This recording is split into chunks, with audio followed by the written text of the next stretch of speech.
سامعین محترم، ہم جس کتاب کا مطالعہ کر رہے ہیں اس کا نام ہے معمولی باتوں سے پریشان نہ ہوں۔ اس کی تیسری قسط آج پیش خدمت ہے اور اس کا چیپٹر نمبر ہے 21، جس کا عنوان ہے تصور کریں کہ آپ اپنے جنازے میں شریک ہیں۔ اس میں مصنف کہتے ہیں کہ یہ حکمت عملی بعض لوگوں کے لیے تو بہت ہی خوفناک ہے، لیکن مجموعی طور پر ہمیں یہ یاد دلانے کے لیے کہ ہماری زندگی میں کیا اہم ہے اور کیا بہت مؤثر ہے۔ جب ہم اپنی زندگیوں کو دیکھیں گے تو یہ احساس ہوگا کہ ہماری زندگی کتنی سخت تھی، اور ہر شخص جب بستر مرگ پر پڑا ہوا انسان یہ سوچتا ہے کہ کاش ان کی ترجیحات مختلف ہوتیں۔ صرف چند استثنائی مثالوں کو چھوڑ کر ہر شخص ہی یہ سوچتا ہے کہ کاش وہ چھوٹی چھوٹی باتوں پر پریشان نہ ہوتا۔ اس کے بجائے وہ سوچتے ہیں کہ کاش انہوں نے اپنا وقت اپنے پیاروں کے ساتھ گزارا ہوتا اور وہ کام کیے ہوتے جو واقعی اہم ہیں، نہ کہ بیکار باتوں کو سوچ کر وقت ضائع کیا ہوتا۔ اپنے آپ کا اپنے جنازے میں شرکت کا تصور کرتے ہوئے دیکھنا آپ کو یہ موقع فراہم کرتا ہے کہ آپ اپنی زندگی میں رہتے ہوئے اپنی ترجیحات کا تعین اپنی موت سے پہلے کر سکیں۔ اگرچہ یہ تھوڑا سا دردناک بھی ہے، لیکن ساتھ ہی ساتھ یہ آپ کو اپنی زندگی اور موت پر غور کی دعوت بھی دیتا ہے۔ اس سے آپ کو یہ یاد دہانی ہوگی کہ آپ نے زندگی میں کیا کام کرنے ہیں اور کس طرح کا انسان بننا ہے۔ اگر آپ اس معاملے میں بالکل میرے جیسے ہیں تو آپ کو ایک ایسا ذریعہ ملے گا جو آپ کی زندگی کو بدل کر رکھ دے گا۔ چیپٹر نمبر 22، اپنے آپ کو یاد دلائیں کہ زندگی کوئی ایمرجنسی نہیں ہے۔ یہ حکمت عملی کبھی کبھی اس کتاب میں موجود پیغام کو بہترین شکل میں ہمارے سامنے لاتی ہے۔ اگرچہ کچھ لوگ اس کے برعکس سوچتے ہیں، لیکن سچائی یہ ہے کہ زندگی کوئی ایمرجنسی نہیں۔ میرے ایسے ہزاروں کلائنٹس ہیں جنہوں نے اپنی فیملیوں اور اپنے خوابوں کو نظر انداز کیا، صرف اپنی اس سوچ کی وجہ سے کہ زندگی ایک ایمرجنسی ہے۔ وہ اپنے اس اعصابی رویے کو سچ ثابت کرنے میں لگے رہے کہ اگر وہ ہفتے میں 80 گھنٹے کام نہیں کریں گے، وہ زندگی میں ہر چیز کو ممکن نہیں بنا سکیں گے۔ بعض اوقات میں انہیں یاد دلاتا ہوں کہ ان کے مرنے کے بعد ان کی ذہن کی ٹوکری خالی نہیں ہوگی۔ حال ہی میں مجھے ایک گھریلو خاتون نے، جو 3 بچوں کی ماں بھی ہے، نے بتایا کہ جب تک سب گھر والے چلے نہ جائیں میں گھر کو اچھی طرح صاف نہیں کر سکتی۔ وہ اپنی اس کوتاہی کو اتنا زیادہ سوچتی تھیں کہ ڈاکٹر نے اسے پریشانی سے بچنے کی ادویات لکھ کر دی تھیں۔ وہ ایسا محسوس کرتی تھی کہ گویا کسی شخص نے اس پر بندوق تانی ہوئی ہے اور وہ اس سے مطالبہ کر رہا ہے کہ ہر پلیٹ، تولیہ یا دیگر چیزیں اس کی جگہ پر ٹھیک حالت میں موجود ہونی چاہیے۔ اور پھر ایک خاموش حقیقت یہ تھی کہ زندگی ایک ایمرجنسی ہے، لیکن اس سے بھی بڑی حقیقت یہ تھی کہ اس خاتون کے علاوہ کوئی اور انسان نہیں تھا جس نے یہ ہنگامی حالت پیدا کی ہو۔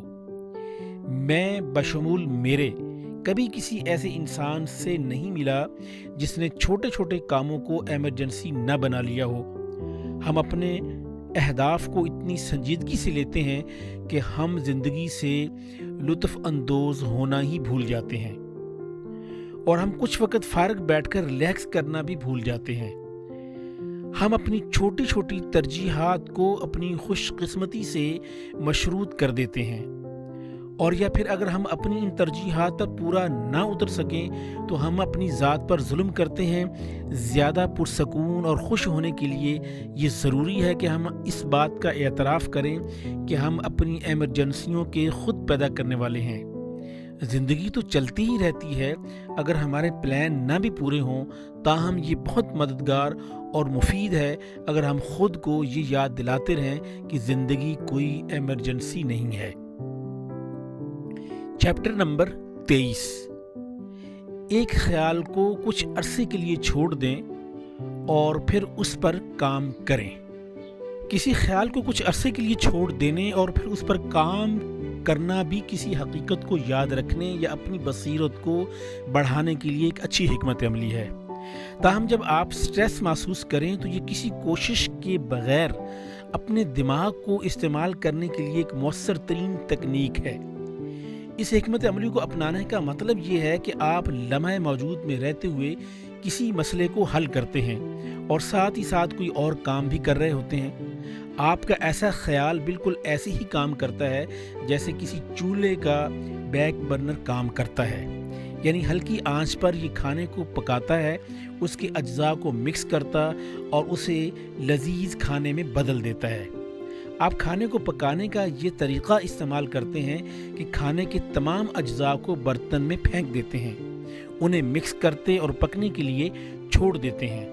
اکثر اوقات ایسا ہوتا ہے جتنا آپ کھانے کو کم ہلاتے ہیں یہ اتنا ہی لذیذ بنتا ہے۔ کم و بیش ایسا ہی ہمارے دماغ میں موجود مسائل کے ساتھ ہوتا ہے، خاص سنجیدہ ہوں یا معمولی نوعیت کے۔ اگر ہم اپنے دماغ کو لاشعوری طور پر اپنے مسائل بتاتے رہیں تو یہ حل کرتا رہتا ہے۔ جس طرح ہم کوئی سوپ یا ساس بنانے کے اجزاء کو مکس کر کے اکیلا چھوڑ دیتے ہیں، اسی طرح ہمارے دماغ کے بیک برنر میں موجود مسائل کو بھی اکیلے چھوڑ دینا چاہیے۔ چاہے آپ کسی مسئلے کو حل کر رہے ہوں یا کسی انسان کا نام یاد نہ رکھ سکتے ہوں، آپ کے دماغ کا بیک برنر ہمیشہ آپ کی مدد کے لیے موجود ہوتا ہے۔ یہ ہمارے دماغ کی سوچ کے سب سے خاموش، نرم اور بہترین ذریعے کو سوچنے پر متعین کرتا ہے، جن کے لیے ہمارے پاس کوئی فوری حل نہیں ہوتا۔ یہ بیک برنر کسی کام سے انکار یا اس کو التوا میں ڈالنے کا کوئی بہانہ نہیں ہے۔ دوسرے الفاظ میں جب آپ کسی مسئلے کو بیک برنر کے حوالے کرتے ہیں تو اس کا یہ مطلب نہیں ہوتا کہ آپ برنر کو بند کر دیتے ہیں۔ اس کی بجائے آپ اس مسئلے یا خیال کو بہت نزاکت سے اپنے دماغ میں موجود رکھتے ہیں اور اس پر کام جاری رہتا ہے۔ یہ سادہ سی تکنیک آپ کی زندگی میں سٹریس کو بہت کم کر دے گی اور آپ کے مسائل کو بھی حل کرے گی۔ چیپٹر نمبر 24، روزانہ کچھ وقت کسی کا شکریہ ادا کرنے کے بارے میں نکالنے کے لیے سوچیں۔ مصنف کہتے ہیں کہ یہ سادہ سی تکنیک جس میں چند لمحوں سے زیادہ درکار نہیں ہوتے، بہت عرصے سے میری پسندیدہ عادت رہی ہے۔ میں کوشش کرتا ہوں کہ اپنے دن کا آغاز کسی شخص کا شکریہ ادا کرنے سے شروع کروں۔ میرے لیے شکریہ اور اندرونی سکون و احساس لازم و ملزوم ہے۔ میں اپنی زندگی میں موجود تحائف یعنی نعمتوں کے بارے میں حقیقی طور پر جتنا شکر گزار ہوتا ہوں، اتنا ہی زیادہ مجھے سکون بھی ملتا ہے۔ تاہم شکر گزاری کی عادت کو بھی تھوڑی سی مشق کر کے اپنایا جا سکتا ہے۔ اگر آپ میرے جیسے ہیں تو آپ کی زندگی میں بہت سے لوگ ہوں گے جن کا آپ شکریہ ادا کر سکتے ہیں، یعنی دوست، خاندان کے لوگ، استاذ، ماضی میں جن سے تعلق رہا ہو، گرو، آپ کی جائے ملازمت پر موجود لوگ اور ان کے علاوہ دیگر بہت سے لوگ ہو سکتے ہیں۔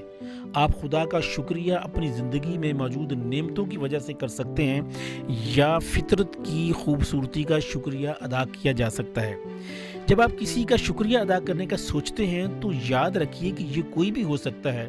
کوئی انسان جس نے آپ کو ٹریفک سے نکلنے میں مدد دی ہو، جس نے آپ کے لیے دروازہ کھولا، یا کوئی ایسا ڈاکٹر جس نے آپ کی جان بچائی ہو۔ اس تکنیک کی روح دراصل یہ ہے کہ آپ شکر گزاری کی عادت کی طرف مائل ہوں اور خاص کر دن کے آغاز میں کسی کا شکریہ ضرور ادا کریں۔ میں نے بہت پہلے اس بات کو جان لیا تھا کہ میں اپنے دماغ کو منفی سوچ کی بہت سی صورتوں میں ڈھال سکتا ہوں۔ جب میں ایسا کرتا ہوں تو سب سے پہلے مجھے شکر گزاری کی عادت یاد آ جاتی ہے۔ میں زندگی میں موجود لوگوں کو معمولی سمجھتا ہوں اور محبت کے جذبات غصے اور پریشانی میں بدل جاتے ہیں۔ تاہم یہ مشق مجھے اپنی زندگی میں موجود اچھی چیزوں پر توجہ مرکوز کرنے میں مدد دیتی ہے۔ بلا شبہ جب میں کسی آدمی کا شکریہ ادا کرنے کا سوچتا ہوں تو ایک اور انسان کا خیال میرے ذہن میں آتا ہے، پھر ایک اور کا، اور پھر یہ سلسلہ چلتا رہتا ہے۔ بہت جلد میں اپنی زندگی میں موجود دیگر نعمتوں یعنی اپنی صحت، بچوں، اپنے قارئین، آزادی اور دیگر چیزوں کے لیے شکر گزاری بھی کرتا ہوں۔ یہ ایک عجیب سا مشورہ لگتا ہے کہ ہر چیز کے لیے شکر ادا کیا جائے، لیکن یہ بہت ہی سادہ ہے۔ اگر آپ شکر گزاری کے اس احساس کے ساتھ صبح کو بیدار ہوں تو یہ بہت مشکل بلکہ ناممکن لگتا ہے، لیکن اس سے سکون ضرور ملتا ہے۔ چیپٹر نمبر 25، اجنبی لوگوں کی آنکھوں میں دیکھیں، ان کی طرف دیکھ کر مسکرائیں اور سلام کہیں۔ کیا آپ نے کبھی سوچا یا غور کیا ہے کہ ہم اجنبی لوگوں کے ساتھ کتنی تھوڑی دیر کے لیے آنکھیں ملاتے ہیں؟ کیوں؟ کیا ہم ڈرتے ہیں؟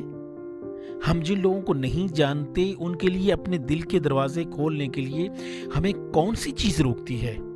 میں ان سوالوں کے جواب تو نہیں جانتا، لیکن ایک بات ضرور جانتا ہوں کہ ہماری خوشی اور اجنبی لوگوں کے ساتھ ہمارا تعلق دونوں ایک دوسرے کے متوازی چلتے ہیں۔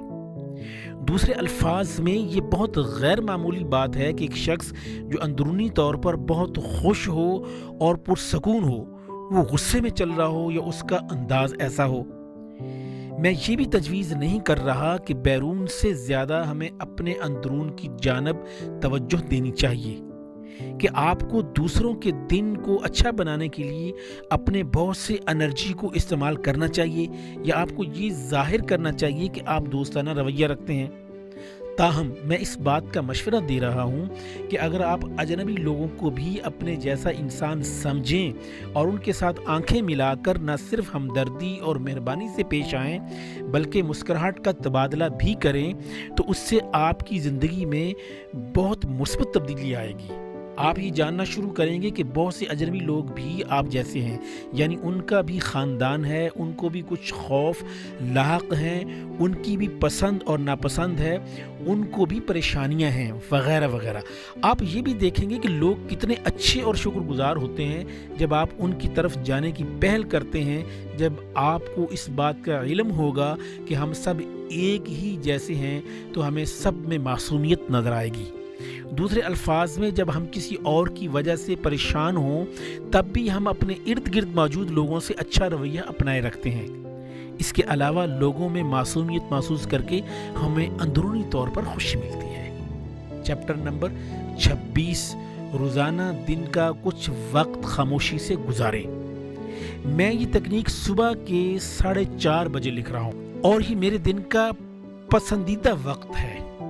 میرے پاس ابھی تقریباً 1 یا آدھ گھنٹہ باقی ہے کہ میرے بیوی بچے جاگ جائیں گے اور فون کی گھنٹی بجنا شروع ہو جائے گی۔ اس سے 1 گھنٹہ پہلے مجھ سے کوئی بھی شخص پوچھ سکتا ہے کہ وہ کیا کرے۔ باہر بالکل خاموشی ہے اور میں تنہائی میں بیٹھا ہوں۔ تنہائی میں کام کرنے، سکون محسوس کرنے اور خوشی کو محسوس کرنے کے لیے بہت ٹائم ہوتا ہے۔ میں سٹریس پر قابو پانے کے طریقوں پر تقریباً 10 سالوں سے کام کر رہا ہوں۔ اس دوران میں بہت سے غیر معمولی لوگوں سے ملا ہوں۔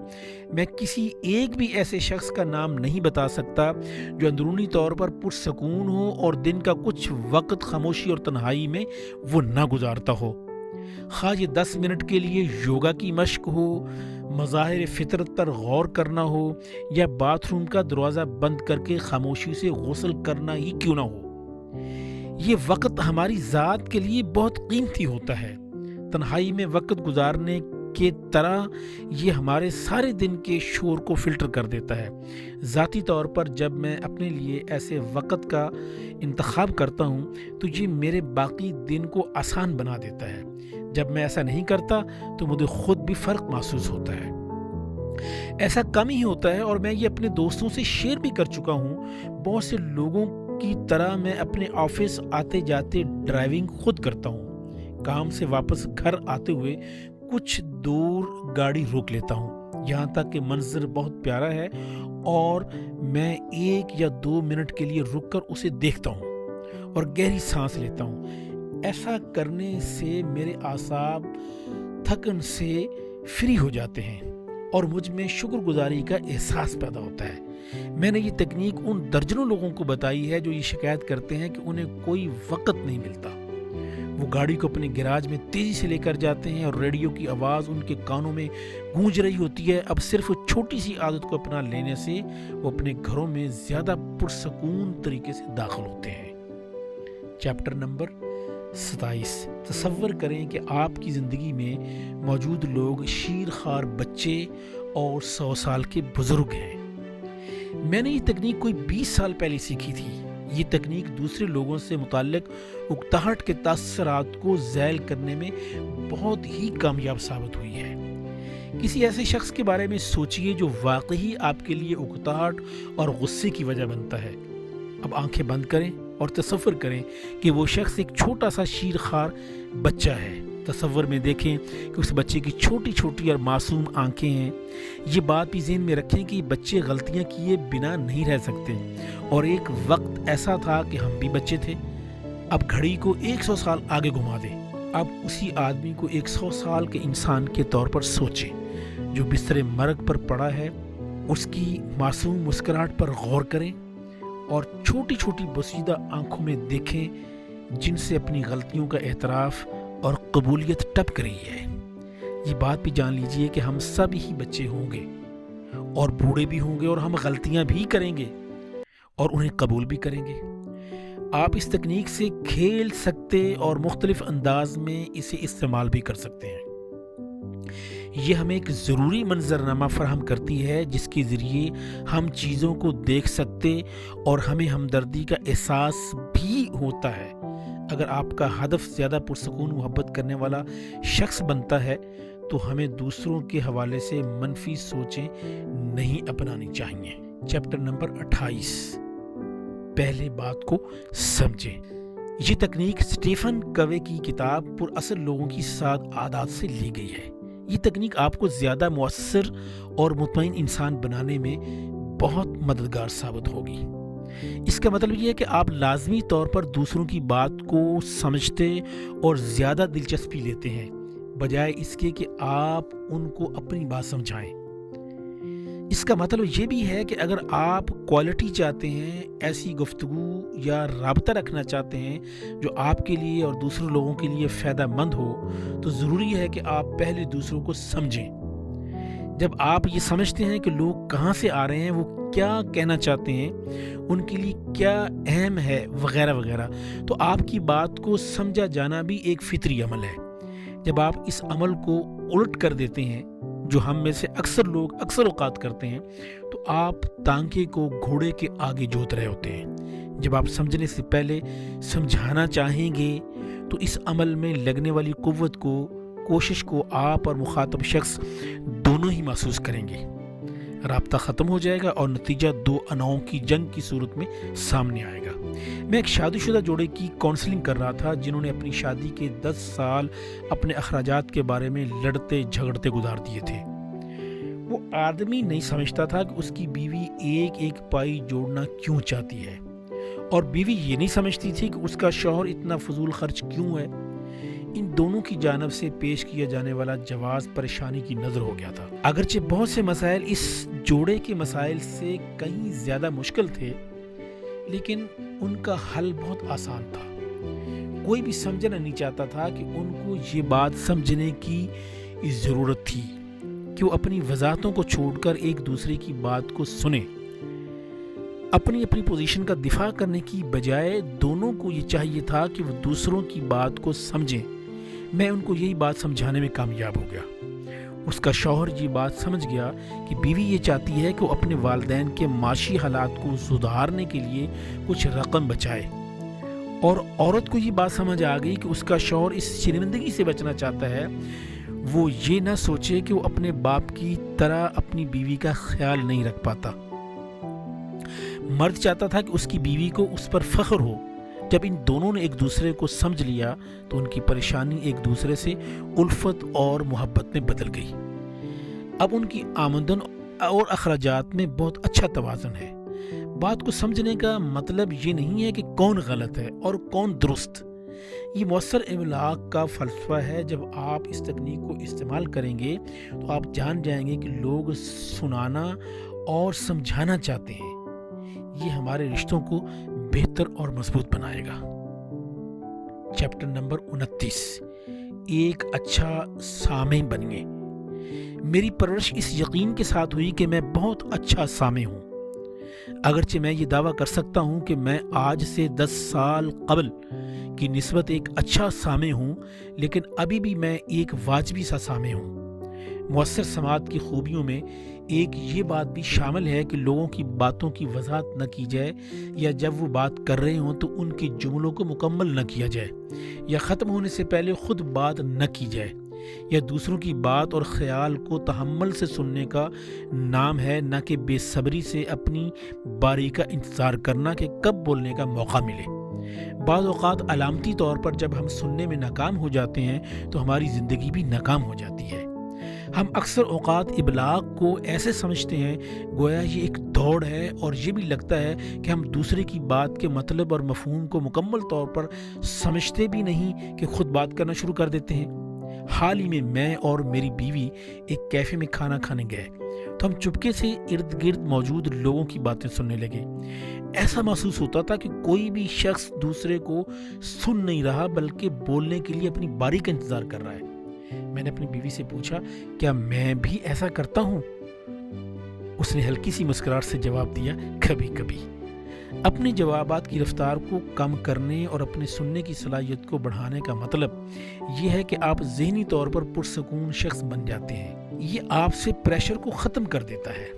اگر آپ غور کریں تو اس عمل میں بہت انرجی بھی ضائع ہوتی ہے کہ آپ اپنے سامنے بیٹھے شخص یا ٹیلی فون پر گفتگو کرتے ہوئے یہی سوچتے رہتے ہیں کہ اگلا بندہ کیا کہے گا اور آپ کے پاس جواب میں کون سی بات ہونی چاہیے۔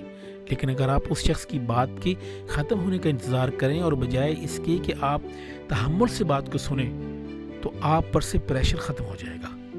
آپ اور آپ سے گفتگو کرنے والے لوگ پرسکون محسوس کریں گے، وہ آپ کے ساتھ گفتگو میں جواب دینے کے لیے سکون محسوس کریں گے کیونکہ انہیں اپنی باری کے لیے جدوجہد نہیں کرنا پڑ رہی۔ ایک سامع بننے سے نہ صرف آپ صبر کرنے والے انسان بھی بن جائیں گے بلکہ یہ آپ کے تعلقات کو بھی مضبوط کرے گا۔ ہر شخص اس انسان سے گفتگو کرنا پسند کرتا ہے جو اس کی بات کو سنتا ہو۔ چیپٹر نمبر 30، اپنی جنگوں کا انتخاب سوچ سمجھ کر کریں۔ اپنی جنگوں کا انتخاب سوچ سمجھ کر کریں، یہ جملہ والدین میں بہت مشہور ہے، لیکن ساتھ ہی ساتھ یہ جملہ ایک مطمئن زندگی گزارنے کے لیے بھی بہت اہم ہے۔ اس کا مطلب یہ ہے کہ زندگی ایسے موقعوں سے بھرپور ہے کہ آپ اس سے کوئی بڑا فائدہ اٹھاتے ہیں یا ان موقعوں کو جانے دیتے ہیں، یہ سوچتے ہوئے کہ اس کا کوئی فائدہ نہیں ہے۔ اگر آپ اپنی جنگوں کا انتخاب سوچ سمجھ کر کریں گے تو آپ کے لیے جو اہم ہیں ان کو جیتیں گے۔ یقیناً زندگی میں ایسے وقت بھی آتے ہیں جب آپ اپنے کسی عقیدے کی خاطر بحث کرنا اور لڑنا بھی گوارا کر لیتے ہیں۔ تاہم بہت سے لوگ زندگی میں تقریباً ہر چیز پر لڑتے ہیں، چاہے وہ ان کے لیے غیر اہم ہی کیوں نہ ہو، اور بدلے میں وہ اپنی زندگی کو ناخوشگوار بنا لیتے ہیں۔ اس قسم کی زندگی گزارنے میں بہت پریشانی ہوتی ہے جب آپ اپنے راستے ہی سے بھٹک جاتے ہیں۔ آپ کے منصوبوں کی راہ میں ایک چھوٹا سا مسئلہ یا عدم رضامندی آپ کی شعوری یا لاشعوری اہداف کے حصول کو بہت مشکل بنا دیتی ہے۔ میری کتاب میں اس بات کا ذکر کرنا خوشی اور پریشانی کے نسخے کی طرح ہوا ہے۔ حقیقت یہ ہے کہ زندگی اکثر اوقات بالکل ایسی نہیں ہوتی جیسی ہم چاہتے ہیں، اور نہ ہی لوگ ایسا کرتے ہیں جیسا ہم چاہتے ہیں۔ لمحہ بہ لمحہ ہماری زندگی میں کچھ ایسے پہلو آتے ہیں جنہیں ہم پسند کرتے ہیں، اور کچھ ایسے جنہیں ہم بالکل بھی پسند نہیں کرتے۔ یہاں ایسے لوگ بھی ملتے ہیں جن سے ہم اختلاف کرتے ہیں، جو ہماری توقعات کے برعکس کام کرتے ہیں، اور ایسے معاملات بھی ہوتے ہیں جو بہت بگڑ جاتے ہیں۔ اگر آپ زندگی کے اصول کے خلاف کام کریں گے تو آپ کی زیادہ تر زندگی جنگیں لڑنے میں ہی گزر جائے گی۔ زندگی گزارنے کا ایک پرامن طریقہ یہ ہے کہ آپ شعوری طور پر اس بات کا فیصلہ کریں کہ کون سی جنگ لڑنی ہے اور کس سے گریز کرنا ہے۔ اگر آپ کا ہدف یہ ہے کہ آپ نے زندگی میں ہر چیز کو ٹھیک نہیں کرنا لیکن نسبتاً پریشانی کے بغیر زندگی گزارنی ہے، تو یہ لڑائیاں آپ کو سکون سے محروم کر دیں گی۔ کیا یہ واقعی اہم ہے کہ آپ اپنی بیوی کو یہ بات جتائیں کہ آپ درست اور وہ غلط ہے، یا آپ کسی سے جھگڑا کریں کیونکہ اس نے کوئی چھوٹی سی غلطی کی ہے؟ کیا کسی مخصوص ہوٹل میں جانے یا کوئی فلم دیکھنے کے لیے آپ کی تجویز اتنی اہم ہے کہ اس پر بحث کی جائے؟ کیا آپ کی کار پر آنے والی ایک چھوٹی سی خراش اس بات کا جواز فراہم کرتی ہے کہ آپ اس کا مقدمہ عدالت میں لے جائیں؟ کیا یہ حقیقت کہ آپ کا ہمسایہ اپنی کار کو گلی کے دوسرے کونے پہ پارک کرتا ہے اتنی اہم ہے کہ آپ اسے گھر میں کھانے کی میز پر ڈسکس کریں؟ یہ اور بہت سی ایسی باتیں ہیں جو ہماری روزمرہ زندگی میں ہوتی رہتی ہیں اور جن سے ہم لڑتے رہتے ہیں۔ اپنی اس لسٹ پر ایک نظر ڈالیں، اگر یہ میری لسٹ سے ملتی جلتی ہے تو آپ کو اپنی ترجیحات کا دوبارہ جائزہ لینے کی ضرورت ہے۔ اگر آپ نہیں چاہتے کہ چھوٹی چھوٹی باتوں پر پریشان ہوں تو یہ انتہائی ضروری ہے کہ آپ اپنی جنگوں کا انتخاب سوچ سمجھ کر کریں۔ اگر آپ ایسا کرتے ہیں تو آپ کی زندگی میں ایک دن ایسا بھی آئے گا جب آپ کو جنگ کرنے کی بالکل ضرورت نہیں پڑے گی۔